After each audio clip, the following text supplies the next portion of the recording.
नमस्कार, म doctor Nita Timilsina, consultant obstetrician and gynaecologist, हाल नेपाल कोरिया मैत्री अस्पतालमा कार्यरत छु। धन्यवाद।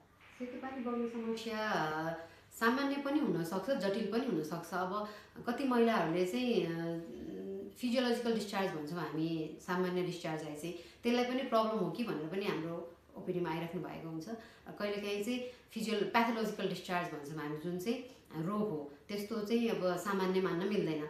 अब कसरी छुट्याउने त भन्दा जुन सेतो पानी बग्छ त्यो सङ्लो सिँगान जस्तो सफा छ अनि स्लिपरी छ र महिनावारी हुनुभन्दा अगाडि ओभुलेसनको टाइममा प्रेग्नेन्सीमा बगिरहेको छ भने त्यो नर्मल हो, जसबाट गन्ध आउँदैन, जुन चिलाउँदैन र तल्लो पेट दुख्दैन। तर जुन फोहोर पानी चाहिँ पहेँलो हरियो दुध जस्तो छेक्रा छेक्रा दही जस्तो चिलाउने, त्यसबाट गन्ध आउने र त्यसले तल्लो पेट दुखाउने गरिरहेको छ भने चाहिँ त्यो सामान्य होइन।